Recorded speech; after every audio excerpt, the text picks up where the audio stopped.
150 लोग जो अभी देख रहे हो, आप बैठो आराम से और सुनो। यह सत्संग है, इसमें आपको खोने के लिए कुछ नहीं है। जो कुछ होगा वो मिल ही जाएगा। कहा है ना, एक घड़ी आधी के पुनियाद, तुलसी संगत साधु की, हरे कोटि अपराध।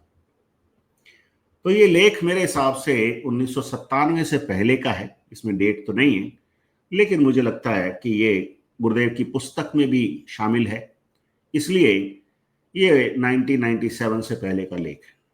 पर है बड़ा जोरदार, आज भी उतना ही प्रासंगिक है और आने वाले समय में भी रहेगा।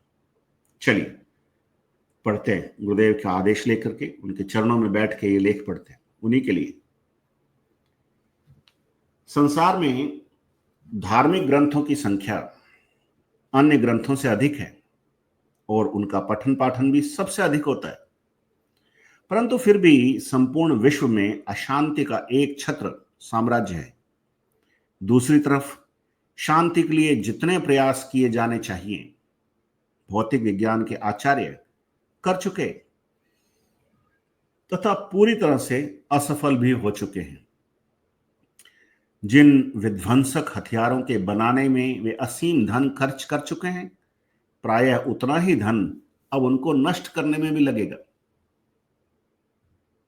क्या घातक हथियार नष्ट किए भी जाएंगे या नहीं, यह प्रश्न बहुत महत्वपूर्ण है।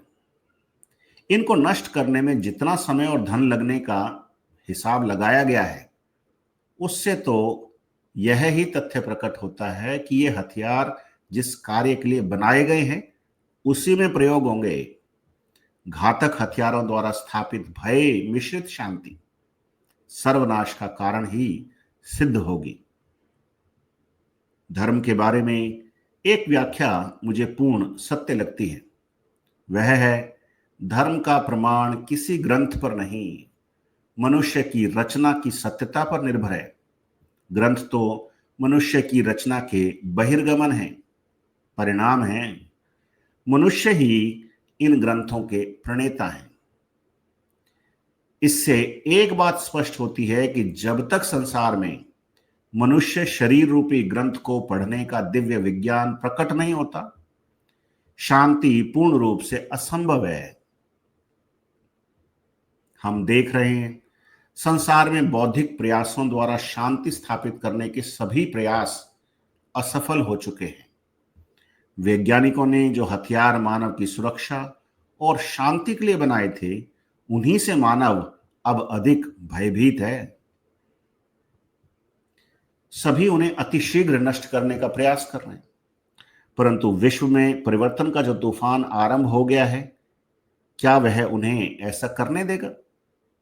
संसार में धर्म और जाति के नाम पर जो नया ध्रुवीकरण प्रारंभ हो गया है, उसकी गति तेज होती ही जाएगी।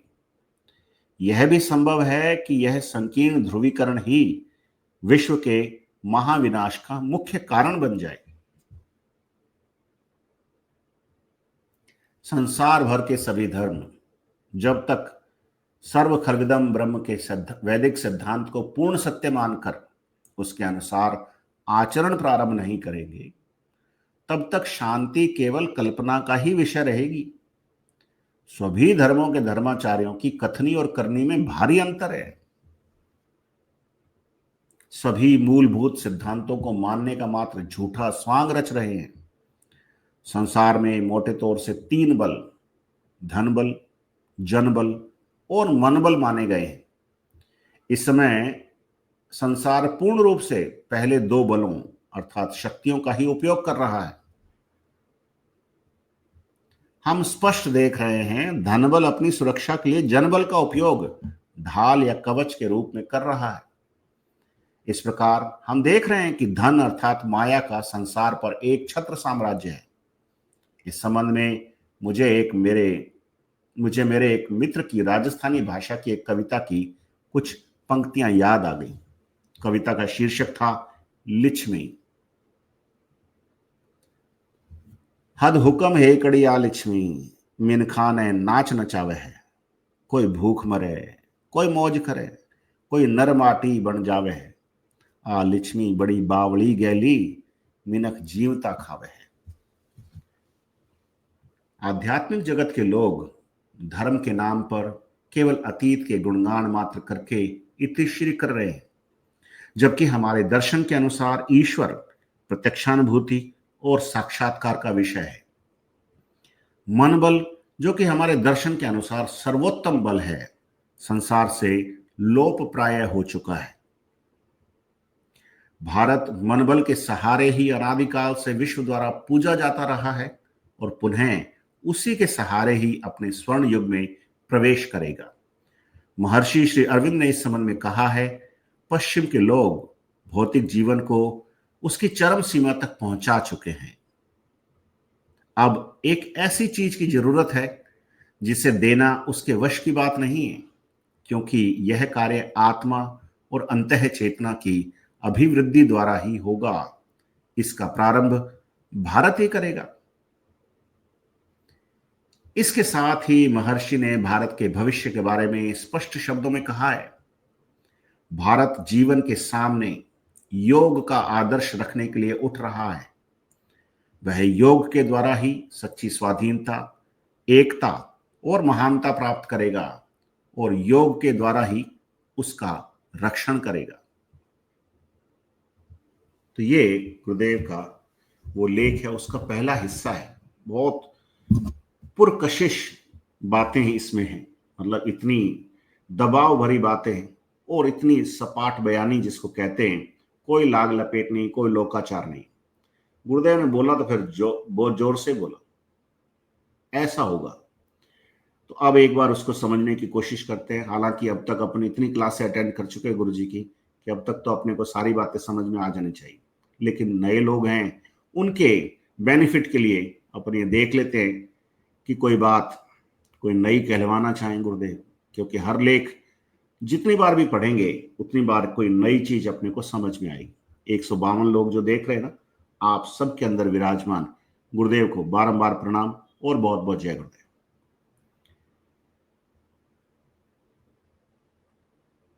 ग्रंथ ही ग्रंथ, जहां देखो वहीं ग्रंथ, छोटी किताब से लेके मोटी किताब, वॉल्यूम के वॉल्यूम, सारे धार्मिक ग्रंथ, और लोग पढ़ भी रहे, हाथों में लिए फिर रहे छोटी छोटी बड़ी बड़ी किताबें। वो एयरपोर्ट पे गीता का गुटका मिलता है, एक कोई हमारी परिचित थी, उसने कहा कि आप है ना मेरे लिए वो गीता का गुटका एयरपोर्ट से ला के देना मेरे को। तो उस समय तो मैं गुरुजी से जुड़ा नहीं था, तो मैंने ला के दे दिया उसको। फिर मैंने देखा ऑनलाइन भी कोई ऐप आती है, उसी में मिल जाता है, तो सब कुछ आजकल सब सुविधा है। एक कोई गुरु बहन है, उसने मेरे को कहा कि आप तो गीता पढ़ो, ये जो ये चलता है ये तमोगुण के, ये तो सब नाटक है, गुरुजी ने ऐसा कहा ही नहीं। तो मेरे को गीता पढ़ने का निर्देश दिया, उन्होंने आदेश दिया, तो मैंने कहा मैं तो शरीर रूपी ग्रंथ ही पढ़ूंगा, गुरुजी ने यही कहा है, वही सर्वोत्तम प्रमाण है, ईश्वर की कृति है हम लोग। तो गुरुजी यहां कह रहे हैं कि भाई इतना पढ़ पढ़ा लिया फिर भी शांति नहीं दुनिया में, चक्कर क्या है? और जो भौतिक विज्ञान ने जितनी एक्सपेरिमेंट करनी थी सब कुछ तो कर लिया, इतने विध्वंसक हथियार बना दिए कि आपको उसकी व्याख्या करके बता दी जाए ना तो 2 दिन तो बुखार ही रहे आपको, डर के मारे कि इतना नृशंस भी ये विज्ञान हो सकता है, भौतिक विज्ञान। तो विज्ञान को तो क्या दोष दे बेचारे को, उसको हैंडल करने वाले जो हैं उन्हीं के अंदर दुष्ट आत्माएं जो ये मार काट की बात करती है, अशांति की बात करती है, बहुत साफ बात है। लेकिन उनका जलवा ऐसा है, बड़े बड़े पदों पर हैं वो, कोई राष्ट्रपति है, कोई प्रधानमंत्री है, कोई अंतरिक्ष में विमान भेजता है, स्पेस स्टेशन में यात्री छोड़ के आता है, सामान छोड़ के आता है, वापस लेके आता है, सबका यही है, वो धन के बल पे चल रही उनकी दुकानें। अब जो कुछ बना लिया है उसको नष्ट करने में उससे ज्यादा पैसा लगेगा। तो गुरुदेव का ये कहना है कि मेरे को लगता है कि ये जिस काम के लिए बनाएगा ना, वही हवन सामग्री उसी में काम आएगी, तो युद्ध होगा, युद्ध होगा तो ये सारे हथियार काम आ जाएंगे। तो अब ये जो हथियार बना बना करके, अब 2 महाशक्तियां हैं, एक बोलता मैं 2 बेड़े इधर लगा दूंगा, समुद्री बेड़े, तो दूसरा बोलता लगा, तेरे को कई बार देखा, कोई टेंशन नहीं, लगाओ, मैं भी लगा दूंगा। तो ये खींचतान चल रही है। अब बाकी के जो छुटभइये देश है भारत की, तो क्या औकात बेचारेगी। अभी तो हम विश्व गुरु हुए ही नहीं, उससे पहले टैरिफ लग गया।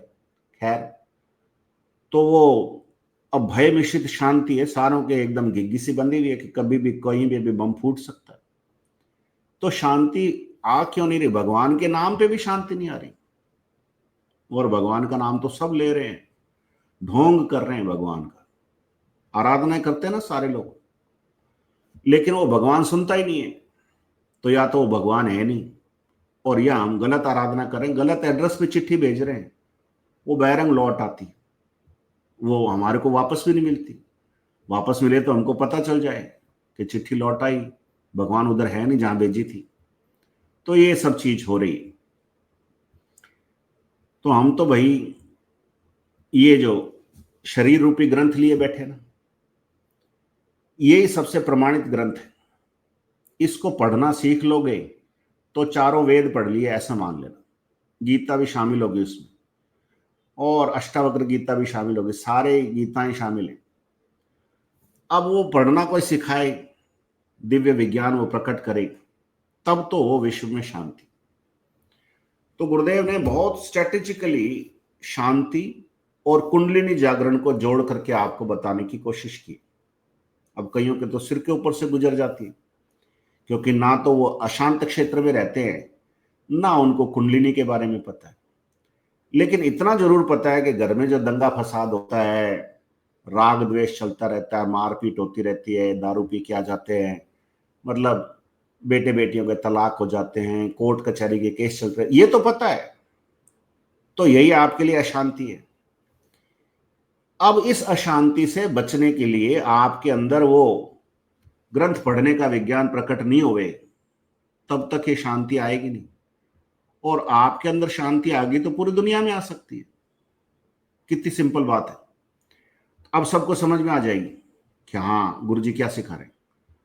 तो गुरुदेव आपकी कुंडलिनी जागृत करके आपके अंदर जो अशांति पैदा करने वाले तत्व है ना, विजातीय तत्व है, वो दुष्ट आत्माएं, अधोगति को प्राप्त हुई हुई आत्माएं, वो इस योग के माध्यम से सारी साफ हो जाएंगी, और ऐसा आनंद आएगा जो कभी खत्म नहीं होता। पिछली बार आनंद की बात की थी ना। तो ये भौतिक विज्ञान के बस की बात नहीं। जो हथियार इंसानों के लिए की सुरक्षा और शांति के लिए बनाए गए थे ना, आज उसी से डरते फिर रहे कि कहीं अपने गांव पे नहीं पड़ जाए। आती ना मिसाइलें मोटी मोटी, पता चला किसी पे पड़ गई, वो बनाई तो शांति के लिए थी, और वो क्या गया, अशांति हो गई। सब डरते हैं ना युद्ध से। महाभारत देखने के बाद भी लोग सुधरे नहीं, क्या करें। अब गुरुदेव कह रहे हैं कि ये जो परिवर्तन का तूफान चालू हो गया, रुकेगा नहीं। धर्म और जाति के नाम पर नया ध्रुवीकरण प्रारंभ हो गया, उसकी गति तेज होगी, और हो सकता है कि यही विश्व के महाविनाश का कारण बन जाए। दो धर्मों का युद्ध हो, ईसाई के हम बड़े, मुसलमान के हम बड़े, तीसरा कोई बचा नहीं, हिंदू चुप बैठे बेचारे, ठीक है, जैसे हो गए दाल गला लेंगे। शांति है ना, अहिंसा परमो धर्म पे विश्वास करने वाले पहले पंगा लेते नहीं चल के। लेकिन ये जो दो धर्म है, इनको, इनकी ईगो, इनका अहंकार ही आपस में इनको लड़ा लड़ा के मार सकता है। ये तीसरे महायुद्ध का, विश्व युद्ध का कारण भी हो सकता है। मेरे को तो गुरुदेव की यही बात समझ में आती। तो खैर, गुरुदेव ने तो शांति की बात की ना, और गुरुदेव कह रहे हैं कि आप पूरी दुनिया को बता दो, ये मंत्र बता दो। जितने ज्यादा लोगों का ये तीसरा नेत्र खुलेगा ना, वो बच जाएंगे। अब आपके सामने 850 900 करोड़ लोग हैं, पहुंचो, सब तक पहुंचो। ये गुरुदेव का अकेले का काम नहीं है, ये संस्था का अकेले का काम नहीं है, ये हम सबका काम है। तो पहुंचाओ, दुनिया तक पहुंचाओ, ये मंत्र पहुंचा दो, ये फिलॉसफी पहुंचाओ, गुरुदेव की बात करने की हिम्मत रखो। दुनिया के किसी कोने में ये योग करवा दो, ध्यान करवा दो, योग हो जाएगा। तो वो शांति गुरुदेव वाले से आ सकती है। हो सकता है महाविनाश से हम सब बच जाए, और ये पुण्य का काम है। तो जो लोग बच जाएंगे, रोग से बचेंगे, शोक से बचेंगे, युद्ध से बचेंगे, वो तो आपको, आपका उपकार कभी नहीं भूलेंगे ना। इतनी बात समझ में आ जाए तो बात ही क्या है।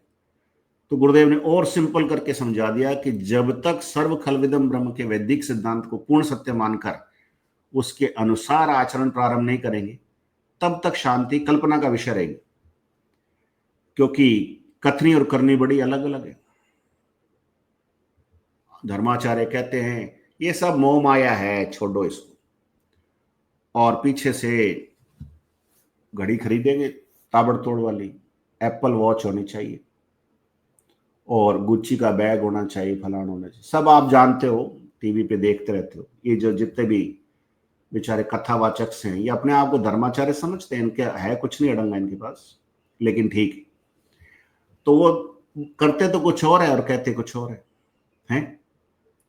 गुरुदेव ने धन की परवाह की नहीं की, धर्म की परवाह की। गुरुदेव ने कहा मेरा उद्देश्य धन कमाना नहीं है, मेरा उद्देश्य धर्म कमाना है। मैं अपने गुरु के आदेश की पालना नहीं करूंगा तो मेरे को नरक में जगह नहीं मिलेगी। ये होता है असली गुरु का काम, है ना।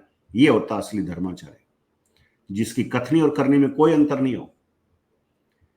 तो ये तो सब स्वांग रच रहे हैं सारे के सारे। तो कोई पीला सा पैर के बैठा है, कोई भगवा पैर के बैठा है, कोई लाल पैर के बैठा है, कोई त्रिशूल सा पकड़ के बैठा है, कोई हाईटेक बाबा बन के बैठा, सारे हैं सब तरह से। और पैसे का बोलबाला है, खेल पैसे का ही है। पैसे वाला कहता रहा तू बाबा बन जा, चल तेरे चंदा वंदा आएगा, अपन हिस्सा पांति कर लेंगे। यही तो हो रहा है, और क्या है। और गुरुजी ने भी कहा कि भाई ये झगड़ा मेरा सरकार का इसलिए है कि मैं इनको कुछ देता नहीं, और देता इसलिए नहीं क्योंकि मैं कुछ लेता नहीं। अभी मैं पैसा लेना चालू कर दूं तो हिस्सा पांति करने आएंगे, एकदम राजी रहेंगे। तो धनबल और जनबल का ऐसा दुरुपयोग हो रहा है। अब शांति होवे तो होवे कहां से, क्या भूलवा दिया गुरु जी ने। और माया का एक छत्र साम्राज्य है, अब वो साम्राज्य टूट रहा है। मैं आपको एक अंदर की बात बताऊं, जितनी सीमा में रह के बता सकता हूं उतनी बता सकता हूं। अब कोई आई, देवी आई किसी साधक में, देवी क्या उसकी परिचारिका आई, मतलब मैसेंजर आई उसकी, खुद नहीं आती देवी। वो परिचारिका आकर के कह रही है कि देवी ने कहलवाया है कि ये गुरुदेव वाली आराधना गलत आराधना है, बंद कर दो इसको, बहुत गलत आराधना है। मैंने कहा ठीक है भाई। तो परिचारिका को कहा कि देवी को बुला के लिया, तेरी देवी से बात करेंगे, पूछे तो सही कहां गलती कर रहे हैं हम लोग, क्या गलत है इसमें। तो वो कहे भाई मैं तो परिचारिका हूं, मेरे कहां बस की बात है, वो देवी है। मैंने कहा आज से तू गुरुदेव की परिचारिका, तेरी जॉब चेंज कर दी गुरुजी ने, तू जा और कह दे कल की कह रहा है आ एक बार। तो आई वही, वो आ करके कह कि ये तो हमारी ऐसी परंपरा चली आ रही है, ये है, कोई नाम बताया था। मैंने कहा कौन है उसका जनक, बुला उसको। तो जनक आया। अब जनक को मैं जानता हूं, आप में से भी कई जानते होंगे। मैंने कहा महाराज आप ऐसी बात कर रहे हो, कैसी बात करें। कि नहीं नहीं, इससे सृष्टि का संतुलन बिगड़ जाएगा, कलयुग खत्म नहीं हुआ है, कल अभी बहुत कलयुग बाकी। तो मैंने कहा देखो मेरे को तो ऐसा समझ में आया कि गुरुदेव ने मंच से घोषणा की कि महर्षि अरविंद ने कहा है कि 15 जनवरी 2020 से सतयुग आ जाएगा। तो गुरुदेव क्यों करेंगे, झूठ क्यों बोलेंगे। तो वो क्या आप मुझे निर्देशित नहीं कर सकते। मैंने कोई निर्देशित नहीं, मैं तो सिंपल सी बात कह रहा हूँ। गुरुजी ये कह रहे हैं, मेरे को गुरुजी की हर बात सत्य लगती है, वो परमात्मा है, वो मुक्ति दे सकते हैं, तुम दे सकते हो क्या। तुम किसी की कुंडली नहीं जगा सकते हो क्या, कि नहीं साहब मेरे तो खुद की आज्ञा चक्र पे अटकी हुई है, आप ऊपर चढ़वा दो। मैंने कहा मेरा बस चले तो तेरे मूलाधार में भिजवा दूं वापस, जो तेरे कांड देखे उस हिसाब से तो यही लग रहा है।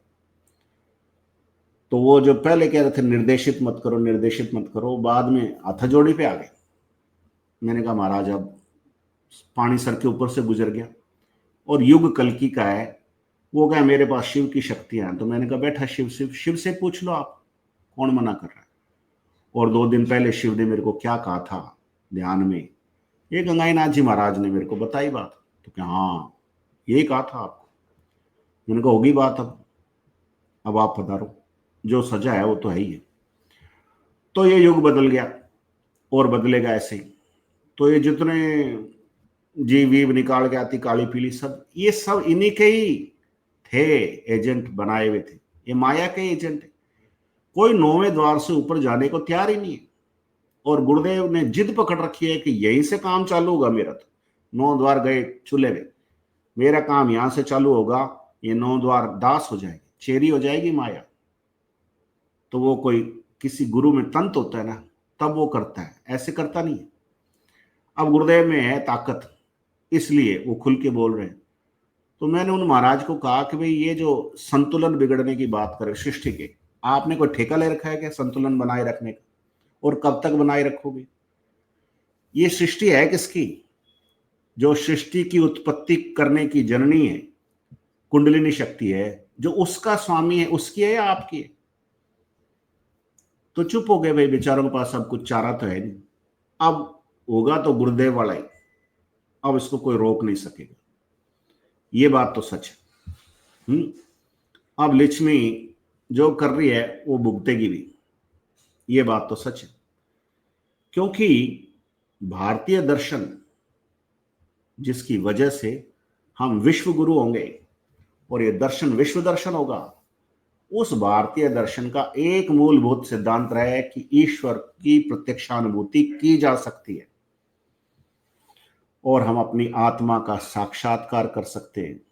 बस आप एक ही बात पकड़ लो, कोई देवी देवता आए, कोई उनके परंपरा के मालिक आए, उन सब से यही कह दो कि आप करवा सकते हो क्या, आप मोक्ष करवा सकते हो क्या? बस ये पकड़ लो, जिद पकड़ लो, सब भाग जाएंगे और आप दावे के साथ कहो कि मेरे गुरुदेव ये दोनों काम कर सकते, क्योंकि वो परब्रह्म है, ब्रह्मा विष्णु महेश के पिताजी हैं वो। बस फिर सब अपने आप लाइन पे आ जाएंगे, डरने की जरूरत नहीं है। तो पश्चिम ने विज्ञान में कोश तक तो चेतन कर लिया, लेकिन आनंद चित्त और सत्य अभी बाकी है। तो ये भारत ही करेगा और किसी के बस की बात नहीं। तो भारत करेगा तो भारत ही विश्व गुरु कहलाएगा, क्योंकि आत्मा और अंतः चेतना की अभिवृद्धि भारत ही कर सकता है और किसी के बस की बात नहीं। अब हम आत्मा की बात करते हैं ना, तो लोग सोचते हैं हम कोई तांत्रिक है। ये वही आत्मा है भाई, आत्मा का कोई अलग से कैटेगरी थोड़ी होती। इनकी विचारों की मुक्ति नहीं हुई, आप बैठे हो, आपकी कौन सा हो जाएगी? नहीं जपोगे तो, जपोगे तो हो जाएगी। अब इन्होंने नहीं जपा, इनकी भी मुक्ति होनी बाकी है। और ये विश्व में अशांति का यही कारण है। आत्मा से भला आप विद्रोह कैसे कर सकते हो? गुरुदेव ने बात कही। तो ये बदलाव आएगा, इन सब आत्माओं की मुक्ति होगी और जो परमात्मा होता है, मुक्तिदाता होता है, वही मुक्ति कर सकता है। योग के माध्यम से मुक्ति होगी। योग का मतलब क्या हुआ? आत्मा का परमात्मा से मिलन, तो वो होगा।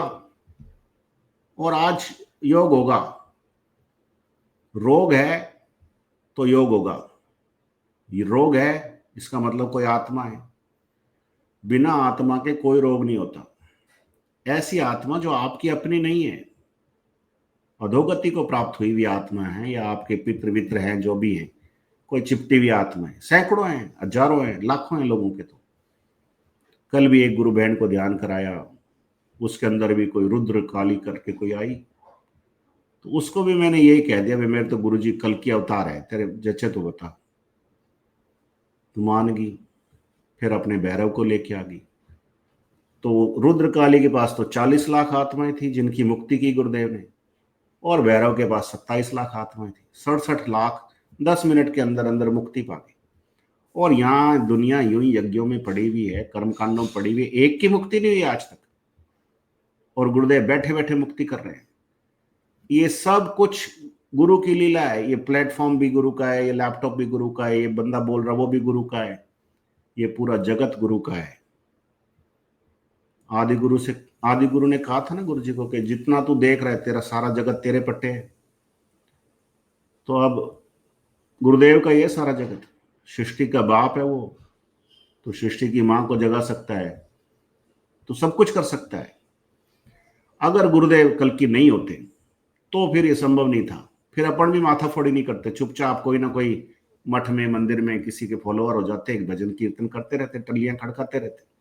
यही करते ना लोग, तो क्योंकि उनको रास्ता नहीं मिल रहा। अब गुरुदेव ने रास्ता दे दिया सच्ची स्वाधीनता का, योग का आदर्श सामने रख के, ये योग जो है यही हमको स्वाधीनता, एकता और महानता प्रदान करेगा, और उसी योग से हमारी रक्षा होगी। जब हमारे अंदर शांति होगी तो सब में शांति होगी। जब शांति होगी तो कोई आक्रमण नहीं करेगा, रक्षा हो जाएगी ना अपने आप। फिर हथियारों की जरूरत नहीं है। ये देवी देवता भी खूब हथियार लिए फिर रहे थे, उनके लिए आग के कुएं में मेल्टिंग पॉइंट बना दिया उनको, खेल खत्म है सबका। तो ये अंदर शांति हो जाएगी। शांति अंदर से नहीं आ रही है, इसलिए गड़बड़ हो रही है। अंदर से शांति आएगी ना, राष्ट्रपतियों के आ जाएगी, प्रधानमंत्रियों के आ जाएगी, तो बाकियों के भी आ जाएगी, सबके आ सकती है। जब तक भौतिक विज्ञान अपने पिताजी के पास अर्थात आध्यात्मिक विज्ञान के पास जा करके सलाह मशवरा नहीं करता है, तब तक का ही खेल है। जिस दिन वो एकाकार हो गए, फिर देखो दुनिया एक चुटकी में बदल जाएगी। वो युग आ गया, उसको कोई रोक नहीं सकता।